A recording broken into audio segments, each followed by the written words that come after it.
Bismillahirrahmanirrahim. Alhamdulillahirabbil alamin wassalatu wassalamu ala rasulil amin nabiyina Muhammadin wa ala alihi wa sahbihi ajma'in, amma ba'du. Sambungan pelajari kita dalam kitab Penawar bagi Hati. Kita telah masuk kepada bab penyakit-penyakit hati, penyakit dalaman, amradul qulub, penyakit jantung hati.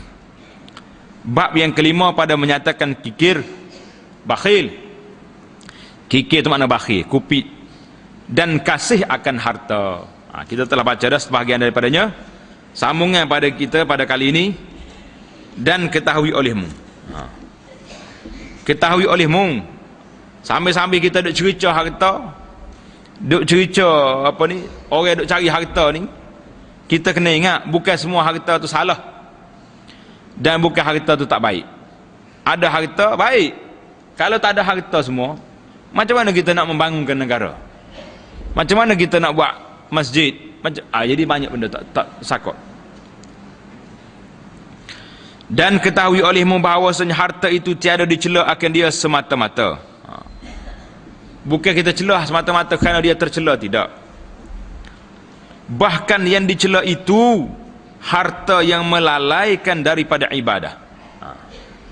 Kalau orang ni boleh cari harta dan dia boleh beribadat banyak, berapa ramai kita lihat orang-orang yang harta banyak, tapi alhamdulillah setiap masa waktu dia boleh melakukan salat berjamaah, boleh duduk dalam majlis ilmu, boleh berzikir. Tapi orang yang tak ada harta, hak pakai hangit ni, tak ada kerja buat ni, tak pergi masjid pun, duk tunggu sesebah tu apa kerja dia tu. Ini tak ada faedah. Maka bukan semua harta tu dicela.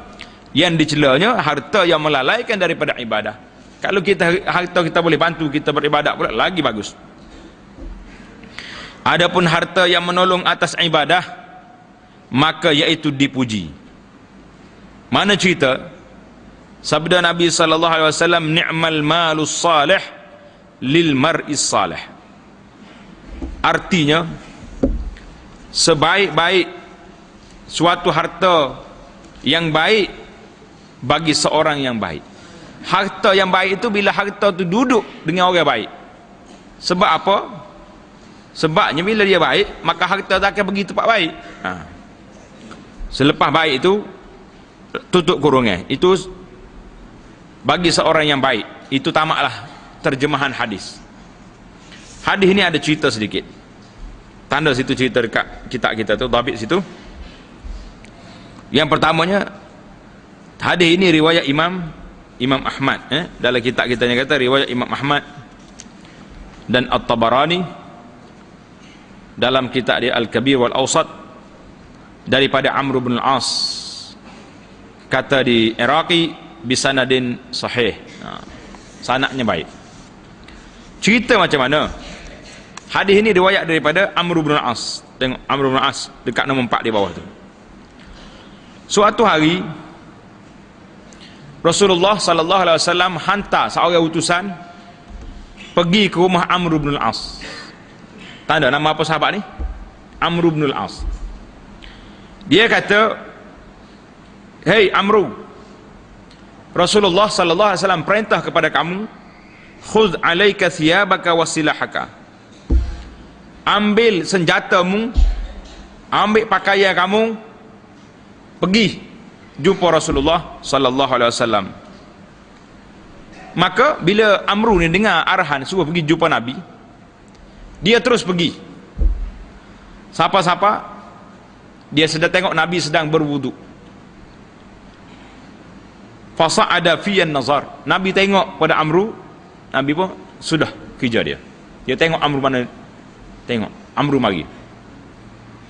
Faqala, kata Nabi, ya Amru, aku nak hantar kamu ni mengetuai satu tentera. Allah SWT akan beri kepada kamu kemenangan dan akan mendapat ghanimah yang banyak. Ini Rasulullah, Allah Ta'ala bagi mukjizat nak hantar Amru pergi berperang, dan peperangan ini memihak kepada Islam, mengikut wahyu mari. Allah Ta'ala beritahu kepada Nabi SAW. Maka mu akan dapat ghanimah, akan dapat harta rampasan yang banyak, Wa arghabu laka minal mali raghbatan. Aku sukalah kalau mu ni dapat harta sikit. Harta yang salihah, yang baik. Nabi beri jaminan dia benar dan dapat harta lagi. Kalau kena kita macam mana? Allah Rasulullah lambat panggil nak pergi. Engkau tahu dah benar ni. Apa amru jawab? Qultu ya Rasulullah ma aslamtu min ajlil mal. Ya Rasulullah, saya bukan masuk Islam kerana nak harta, tidak. Sedap juga dia jawab. Dia takut salah faham. Saya masuk Islam ni bukan kerana harta Rasulullah. Walakinni aslamtu raghbatan fil Islam. Aku masuk Islam, saya masuk Islam ini kerana nak ikut agama Islam. Wa an akuna ma'a Rasulillah. Saya tak nak pergi mana-mana tempat. Saya nak duduk di Madinah ni bersama Rasulullah sallallahu alaihi wasallam. Tiba-tiba Rasulullah nak hantar dia pergi dalam rombongan tentera, pergi tawar orang kafir yang jahat.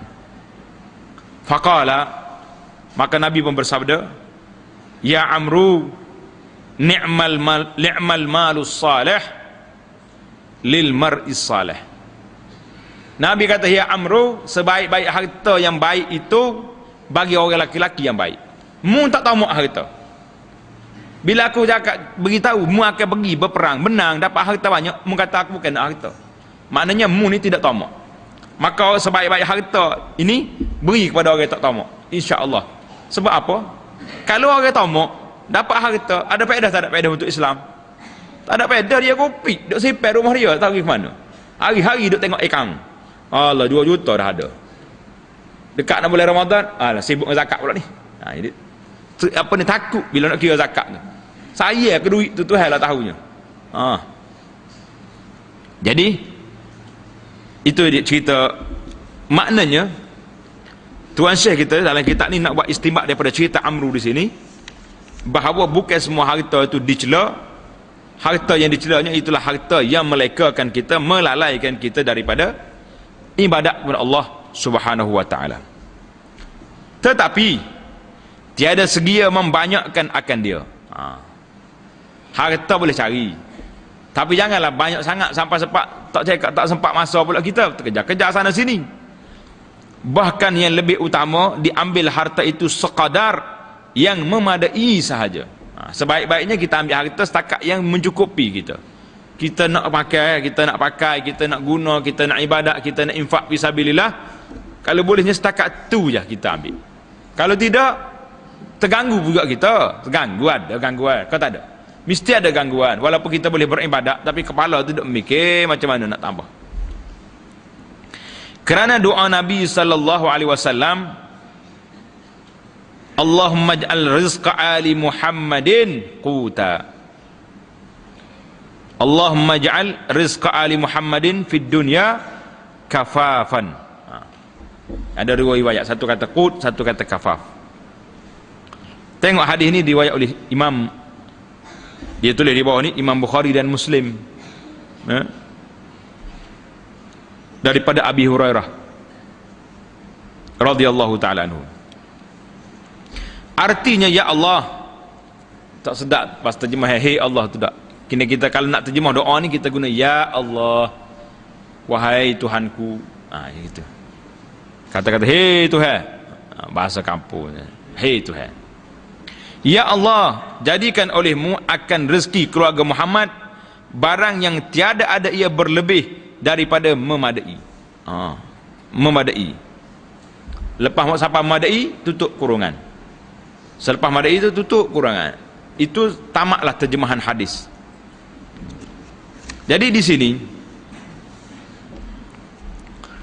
bahkan sekadar hajat saja menunjuki oleh Rasulullah sallallahu alaihi wasallam dengan ini, dengan doa ini, kepada bahawasanya tiada segia, tiada patut bagi mereka yang berakal, bahawa penak ia pada menuntut akan yang lebih daripada kadar hajat, kerana tiada ada kebajikan padanya.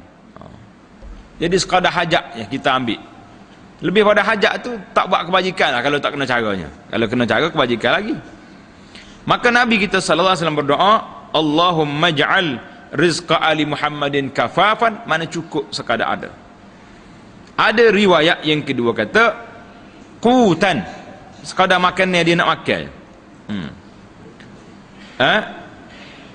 Kata Imam Nawawi dalam syarah dia ni, qila kifayatahum min ghairi israf, secakap cukup tanpa pembaziran.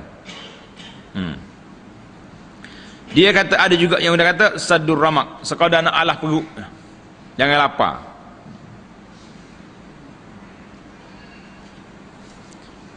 Al-Imam Al-Qurtubi kata apa?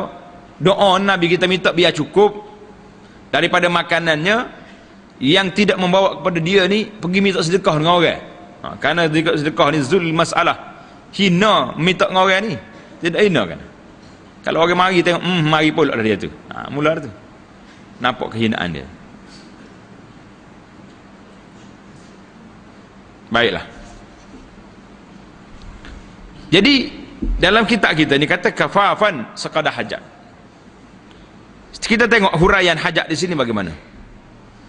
Bermula qadar hajat itu bersalah-salahan ia dengan sebab bersalah-salahan kelakuan manusia. Mana keperluan orang ni berbeza, beza. Tetapi yang dipuji qadar yang kuat ia mengerjakan ibadat dengan sebabnya. Jadi kita ambil sekadar ibadat kuat ya. Macam mana kalau kita baca dalam kitab fiqh, ahli fiqh kata kemampuan, keperluan seorang itu tak sama dengan orang lain. Contohnya orang ni orang besar, orang kaya, dia nak pergi Mekah, dia tak mampu nak jalan kaki, dia kena naik unta. Zaman itu, zaman kita kena naik kapal terbang. Kapal terbang pun sakit pinggang kalau duduk atas kerusi biasa. Dia kena naik duduk depan, naik first class dia panggil. Itu kemampuan dia. Sama juga dengan orang nak kahwin perempuan. Orang perempuan ni anak orang kaya, duduk di rumah dia tak pernah basuh pinggang, tak pernah cuci pakaian, tak pernah basuh kain, ada orang gaji. Maka menjadi hak orang perempuan tu, suami dia kena beri orang gaji ke dia. Jangan main-main nak kahwin dengan orang kaya.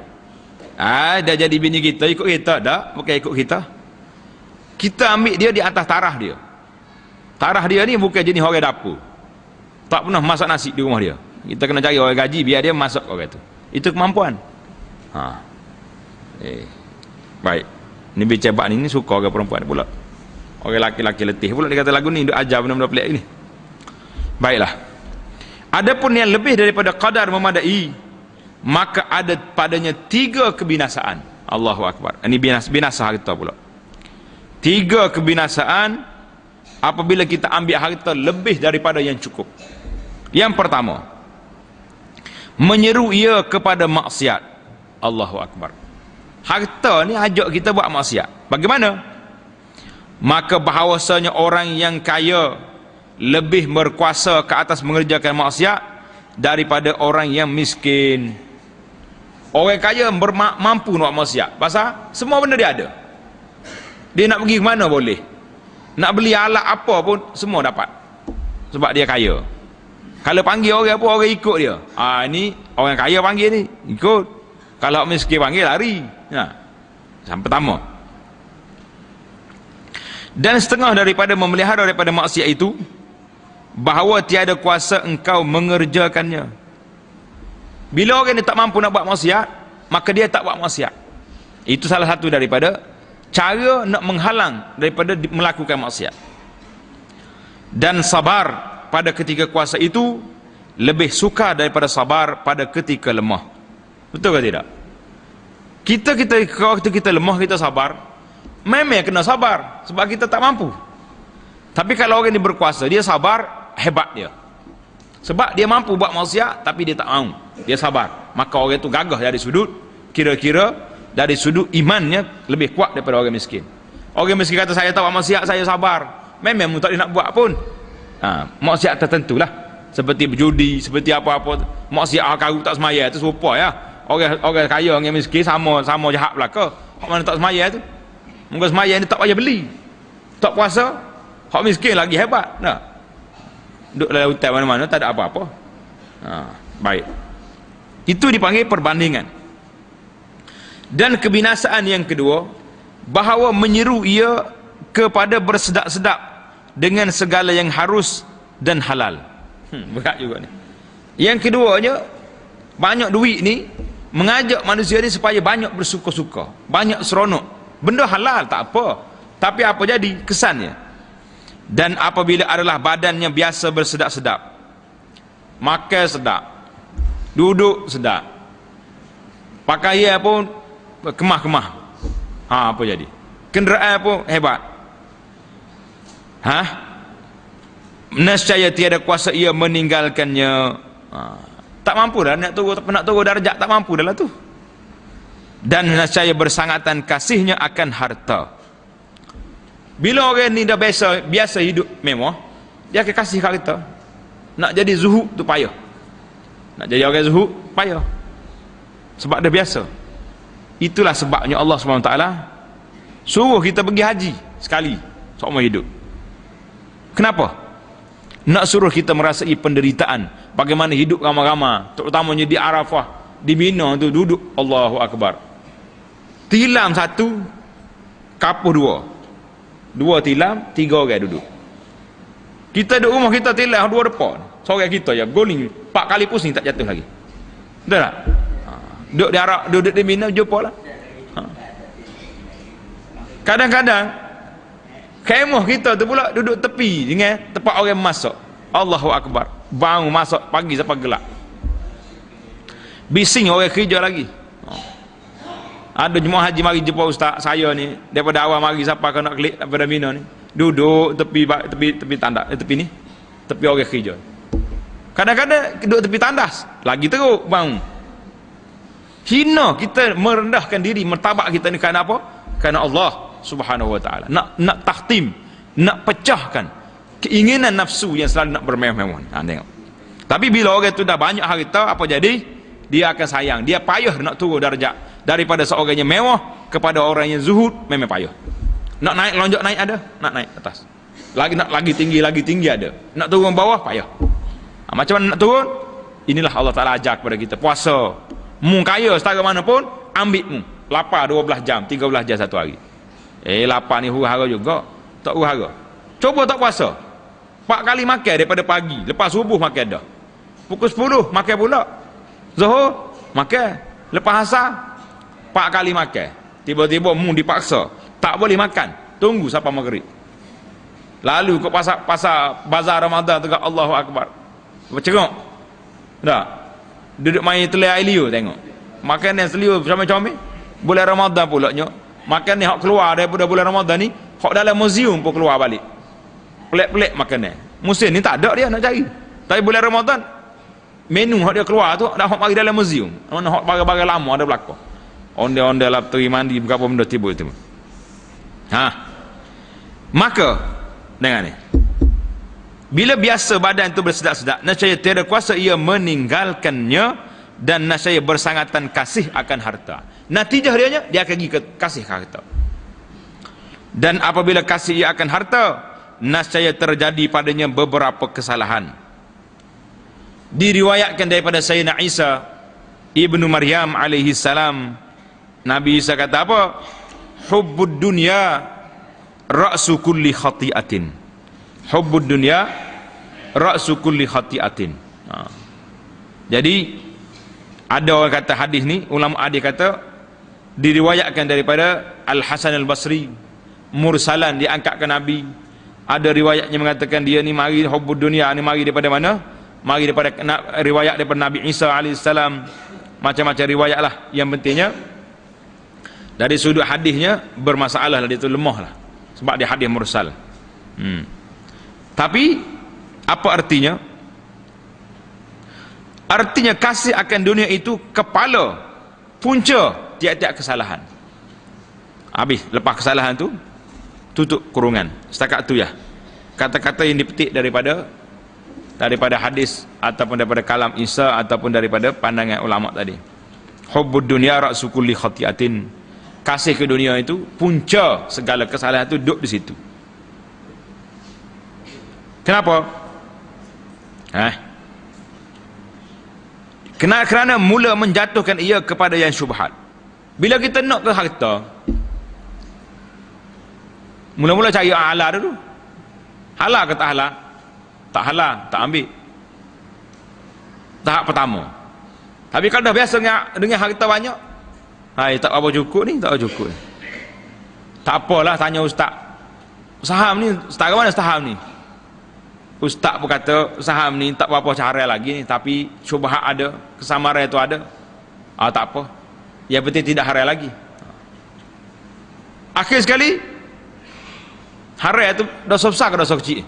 Mula cari tu. Dia teruk. Berlakunya apa ni? Teruk sikit demi sikit. Cuba nak cari. Akhir sekali masuk dalam telaga yang haram terus. Tak era dah. Sebab tak cukup dah. Tak cukup duit kerana biasa dengan kemewahan. Dia kata apa sini? Ini. Maka dia kata apa tadi? Punca segala kesalahan itu duduk di mana? Duduk di hubbud dunia. Kata seorang ulama, dia kata laisa hadza mahfuzan anin nabi. Hadis lagu ni kita kena ingat ni. Pelajar-pelajar kita kena ingat. Jangan kata sabda nabi, jangan. Sebab hadis ni riwayat dengan cara berbagai-bagai cara, kita kena kata diriwayatkan. Jangan sandarkan nabi. Kalau tidak kita bertanggungjawab. Ulama kata laisa hadza mahfuz anin nabi. Dia tidak diambil daripada Nabi sallallahu alaihi wasallam dengan riwayat yang sahih. Walakin huwa ma'rufun an Jundub bin Abdullah al-Bajali, daripada Jundub bin Abdullah. Dia yang kata-kata ni keluar daripada dia. Dan diriwayat juga daripada Sayyidina Isa ibnu Maryam alaihi salam.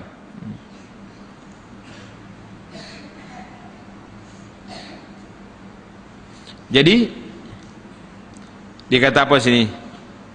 Wa aktsaru ma yaghlu fi hadzal lafzi al mutafalsifah. Lafaz hadis ni, lafaz riwayat ni, kasih ke dunia ni punca segala kejahatan ni, sangat-sangat dipegang oleh orang-orang yang ikut falsafah banyak ni. Dan ahli-ahli sufi pegang, yang menyebabkan mereka ni tolak habis segala dunia. Tak ambil dah. Pakai baju cari setengah tu tak apa lagi, baju cari tak ada orang lain kak. Tak mandi pun ada juga. Asal tak boleh dunia belaka tu. Salah faham lah. Akan timbul salah faham dalam masalahnya. Jadi kerana itu kalau utama, bukanlah saya ke dunia itu segala-gala kesalahannya, kecuali bila sayang ini yang menyebabkan bawa pada maksiat mungkar. Sebab manusia yang duduk atas dunia, dikata. Dalam hadis lain, Imam Bukhari rahimahullah ta'ala telah meriwayat kepada kita daripada Abu Hurairah radhiyallahu ta'ala anhu. Hadis ini hadis sahih, hadis Bukhari. Dia kata apa? La yazalu qalbul kabiri syaban fisnataini. Tanda pelajar. La yazalu qalbul kabiri syaban fisnataini. Sentiasalah hati orang tua itu muda dalam dua perkara. Tua, tapi dua perkara ni muda bagi dia. Umur 60, 70 tahun, 80 pun tak kira ni. Muda lagi ni. Apa dia? Fi hubbid dunya wa tulil amal. Sayang ke dunia, panjang angan. Betul tak? Nabi sallallahu alaihi wasallam kata dalam hadis yang sahih, Nabi kata hati orang tua ni jadi muda dalam dua perkara. Sayang ke dunia, tulil amal, panjang angan-angan, panjang cita-citanya. Berapa umur ni? Baru 80. Lepas tu lah kalau ada orang nak lagi saya.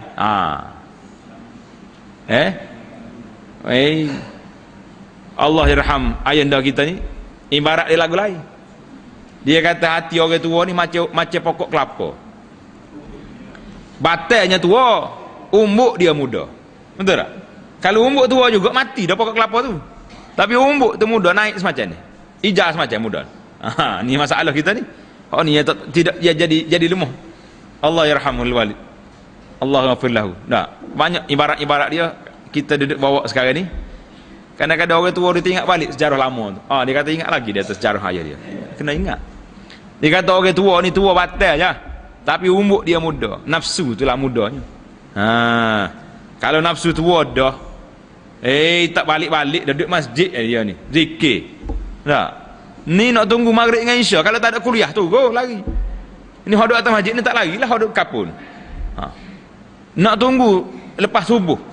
Nak tunggu naik matahari, boleh semaya duha, boleh semaya sunat. Lari. Sebab ngantuk, nak tidur, nak cari air kopi, nasi lemak tu apa? Tunggu sekejap.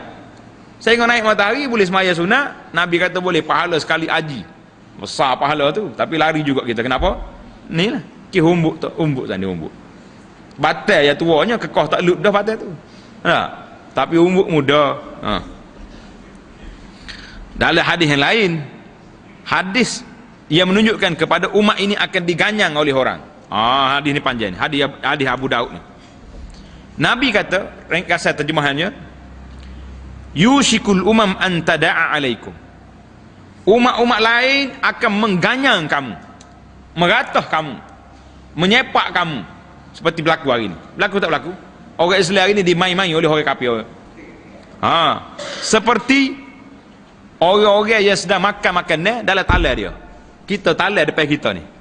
Ada ikan tawar, ada ayam goreng, ada apa lauk-lauk yang ada, semua kita boleh lenyek belaka. Lenyek tak lenyek? Boleh lenyek, sebab lenyek apa ni? Dia dalam wudu belaka. Lembek je cerita. Nak orang kafir boleh buat apa saja pada orang Islam. Jadi sahabat-sahabat tanya, ya Rasulullah, apakah kita sikit pada masa tu sehingga orang boleh katak kita macam-macam ni? Nabi kata apa? La bal antum yauma idzin katsir. Nabi kata bilangan kamu pada hari itu ramai. Walakinnakum ghusaun ka ghusa'is sail. Tetapi bilangan yang ramai itu seperti buih di lautan. Wala yanzi'annallahu min sudurikum bi'aduwikumul mahabata minkum. Allah Ta'ala akan hilangkan perasaan gerung orang kafir kepada kita. Hari ini orang kafir menuntut macam-macam. Dalam negara kita bertutup tak mudah dah. Macam-macam benda dah dia. Wala yaqdhifannallahu fi qulubikumul wahan. Allah Ta'ala akan campur satu penyakit dalam diri kamu. Al-wahan, nama penyakit. Nama apa penyakit dia? Al-wahan. Al-wahnu. Qila faqala qailun ya Rasulullah wa mal wahnu. Hei Rasulullah, apa dia penyakit wahnu tu yang menyebabkan orang lain boleh ganyang kita seperti makan dalam talar ni? Qala hubbud dunya wa karahiyatul maut. Dua yang penyakit. Yang pertama cinta kepada dunia, yang kedua takut pada mati. Kena tak kena dua-dua ni? Kena belaka kita. Sayang ke dunia, takut tak mau mati. Karahiyatul maut, benci ke mati.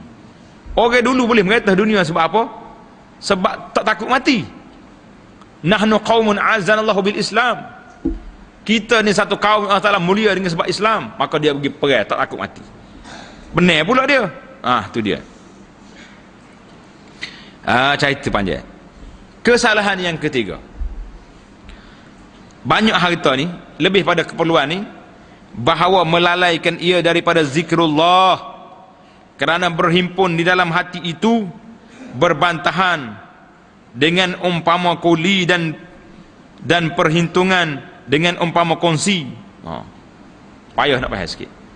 Maknanya tokel dengan kuli dia ni, bos dengan pengikut dia, dengan orang bawah dia ni akan timbul berbantah-bantah.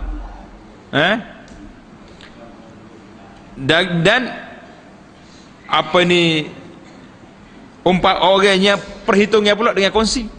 Bila kita syarikat dengan orang, masing-masing nak berebut untung. Betul tak? Berlaku tu. Dan segala pikiran pada menghasilkannya. Pikiran pula tak ada nak berzikir molek, duk mikir lagu mana nak dapat lagi, lagu nak dapat. Dan pada menambahkan harta itu. Mula-mula duk fikir bagaimana nak tambah harta, peringkat awal. Kemudian pada memeliharakannya, bagaimana pula nak jaga harta. Kemudian pada mengeluarkannya, sekalian yang tersebut menghitamkan ia akan hati. Allahu Akbar. Jatuh hukum dah. Bila sibuk nak cari, bila dapat nak simpan, bila simpan banyak nak melabur, ke mana pula ni? Tak jumpa cari tempat.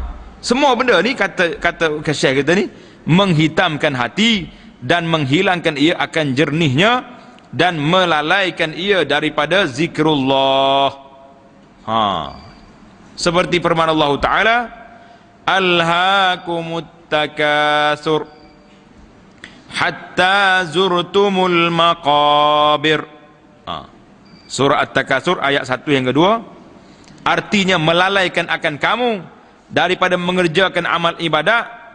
Apa dia benda yang melalai kita?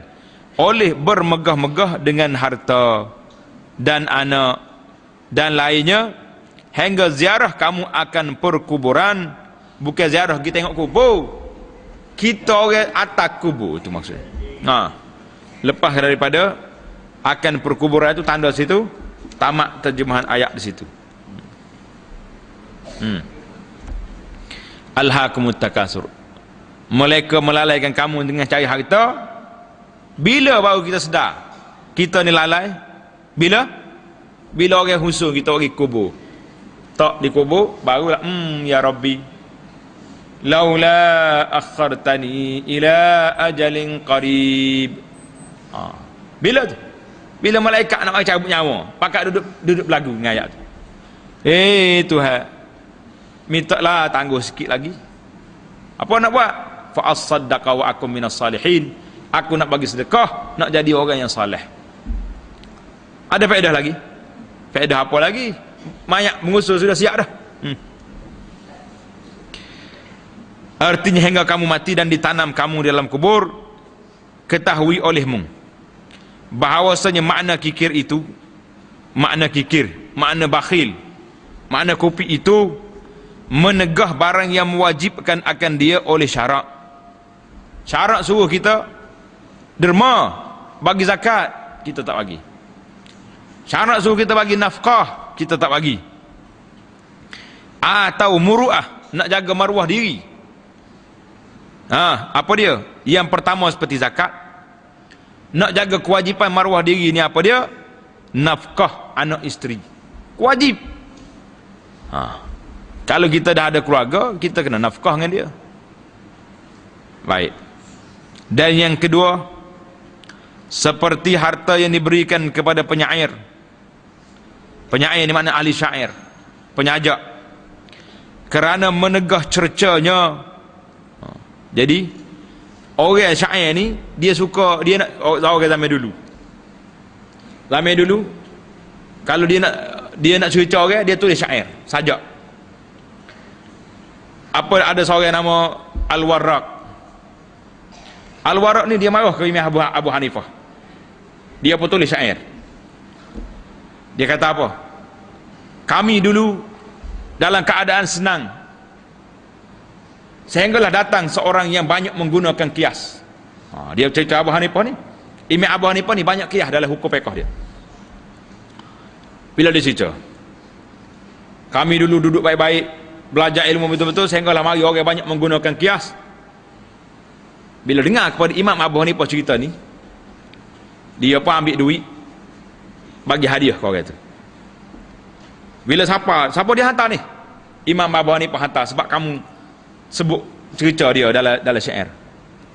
Dia pun tulis pula syair lain, tukar tajuk.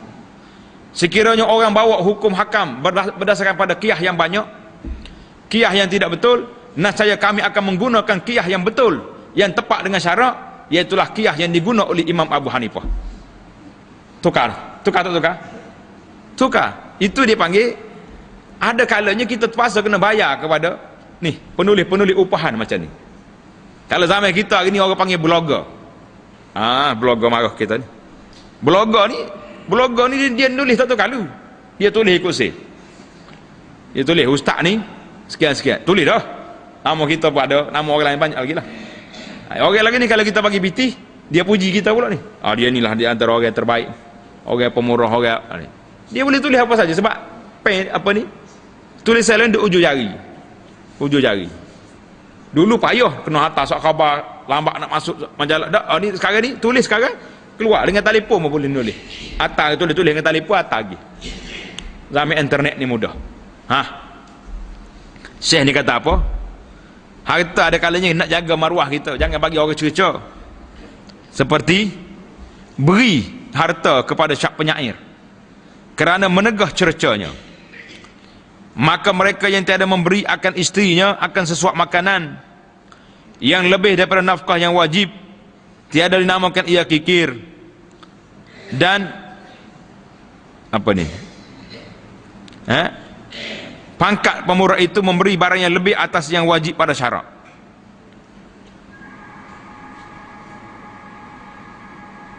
Peringkat kata. Tak nak baca lagi tu. Jadi dia kata sini, harta ni kita kena beri kepada hak wajib. Isteri dia nak pakaian, nak makanan, nak tempat tinggal, nak apa semua, perhiasan kena bagi. Hak lebih daripada tu kalau tak beri, tidak dinamakan bakhil. Sebab terlalu mewah sangat beri pun jadi masalah juga. Berapa ramai ada sahabat-sahabat kita yang mengadu hal kepada kita. Dia tahu, ustaz, anak dulu isteri duduk baik-baik kat rumah, tapi kesian dengan dia. Dia tak ada kerja, nak meniaga sikit, kita bagi modal. Bila bagi modal, nak meniaga kena ada kereta berjalan sana sini. Akhir sekali bercerai dengan tu lelaki. Sebab ni bila mewah sikit, pulangnya masuk banyak ni, dia sekarang ni dia start jual rumah ke rumah ni, pergi meniaga, jual betul-betul malam. Bila duit banyak masuk, suami kata jangan pergilah malam-malam, kita duduk rumah, kita pergi masjid. Apa peduli awak? Mula apa peduli awak? Kawan tu keluar modal dulunya. Allah, kadang-kadang kita dengar aduan daripada suami menitiskan air mata, mengalir air mata. Kesian ke dia? Dia bagi pasal beri lebih sangat. Jangan bagi lebih. Jadi orang yang tak beri lebih daripada hak itu bukan dikira orang kikir, bukan bakhil. Hanya dengar ni puak-puak muslimat kita ni. Dan pada muruahnya, pada apa ni, atasnya lebih daripada wajib pada syarak dan pada muruah arwah. Habislah. Itu sempadan dia. Dan bahawasanya ubat bagi kikir itu, kita nak cari formula nak ubat sifat bakhil, sifat tamak pada harta ni macam mana. Ubat bagi kikir itu dicampur pengetahuan dan pekerjaan.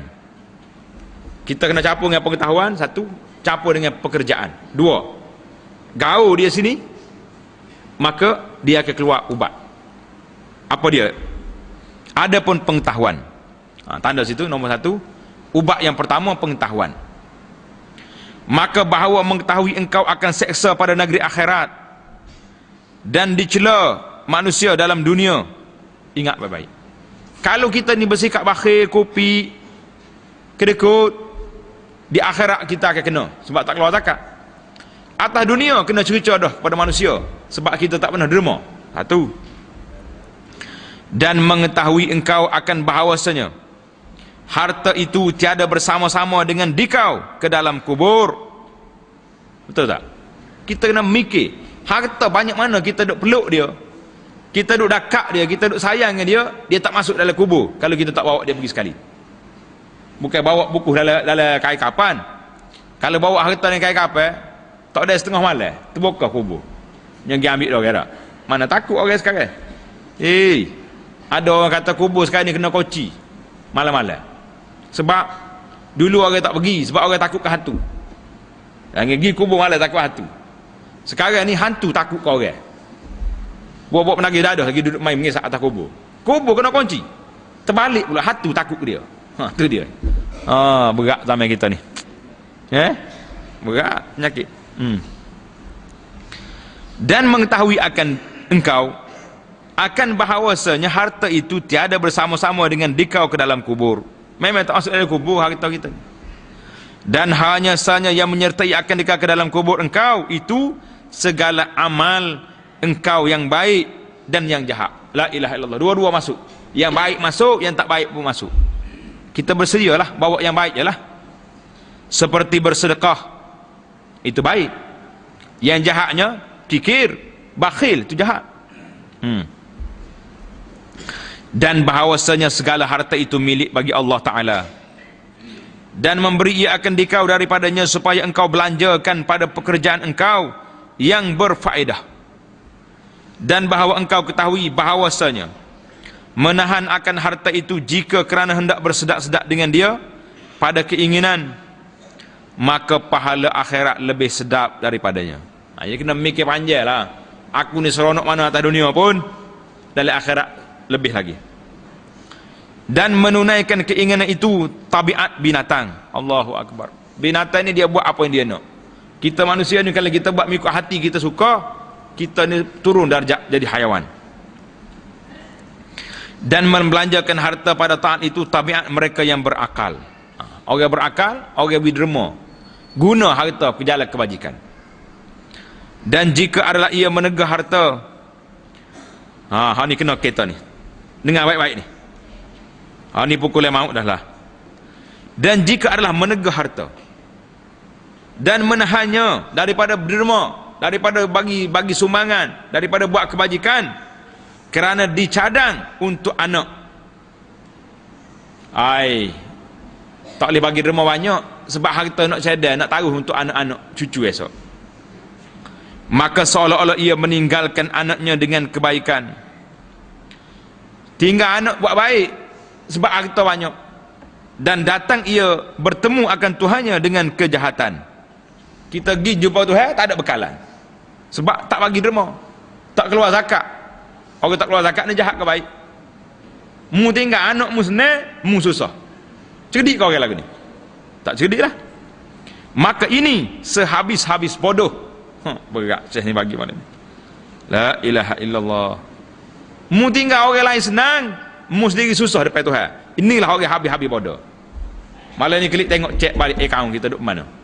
Buat derma banyak-banyak, bagi makan hari-hari, buat jamuan jamu orang, bagi derma. Masjid tak siap, bagi masjid.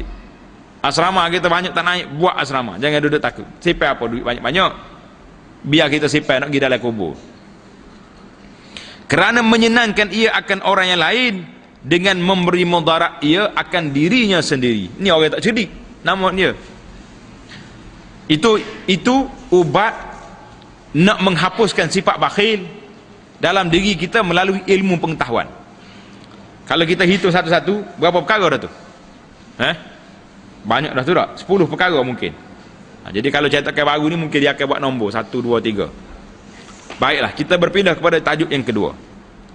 Dan adapun cara nak menghilangkan bakhil itu melalui pekerjaan, maka bahawa memberati engkau akan diri engkau dengan menggagahinya engkau akan dia atas memberi dan di atas kemurahan. Jadi kita paksa diri kita. Hati kata jangan bagilah derma, sayang ke harta. Tangan kata tak mau, aku nak ambil duit, bagi semua. Lawan dengan pekerjaan. Dan sentiasa memperbuat engkau akan yang demikian itu, hingga jadilah murah itu adat bagi engkau. Orang sentiasa bagi derma, tangannya ringan nak keluar duit. Tapi orang tangannya kepal sentiasa, dia tak akan terbuka. Terbuka juga dengan paksa baru terbuka. Kena samai, bayar lah dia. Kena denda, bayar. Bila nak bagi derma saya saja, tak jumpa jalan. Bahawa dan menipu engkau akan diri engkau dengan baik nama. Gawa dia pula tu. Dan sentiasa memperbuat engkau akan dia demikian itu, hingga jadilah murah untuk adat bagi engkau. Bahawa dan menipu engkau akan diri engkau dengan baik nama jika engkau pemurah. Kita tipu nafsu kita. Nafsu, mu derma lah. Kalau mu bagi derma, orang akan kata mu ni pemurah lah, baik lah. Tapi niat tu kena betul lah juga. Niatnya nak lawan nafsu saat ni. Kalau niat lagu tu daripada awal sampai akhir, ria pula kitanya. Bahaya. Dan dengan mendapat balasan dunia dan akhirat, maka kemudian daripada sudah beradat engkau mengeluarkan harta dan pemurah, maka hendaklah engkau menghilangkan akan tipu daya ini dengan ansur-ansur. Nak gaya nafsu tu. Ya bagi tahu nafsu, ayah su, mu janganlah bakhil. Kalau bakhil orang benci, kalau mu pemurah orang sayang. Jadi bila kita jadi pemurah, pada waktu itu kita hapuskan sifat nak tipu nafsu, kita kembali betul-betul kepada Allah Subhanahu wa taala. Wallahu taala a'lam. Itu dia panggil. Kemudian ada ulama di sini dalam kitab tafsir As-Sa'alibi, Al-Qadhi Abdul Wali Ibn Rushd. Ibn Rushd ini sangat masyhur orangnya. Dia kata apa? Lebih kurang yang kitab kita saat ni. Dia kata apa saat ni? 5 perkara yang boleh bawa orang ni jadi zuhud.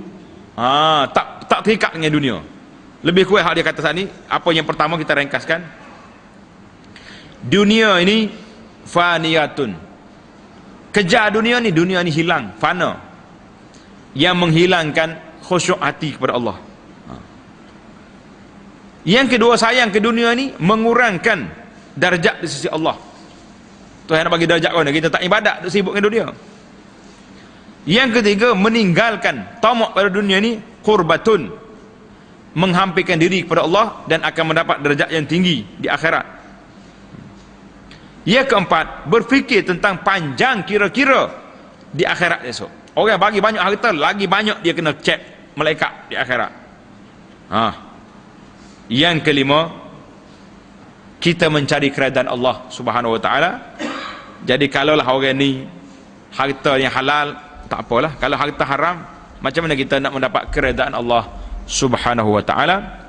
Insya-Allah kita akan sambung perbincangan kita dalam bab yang ke-6 pada menyatakan kasih akan kemegahan.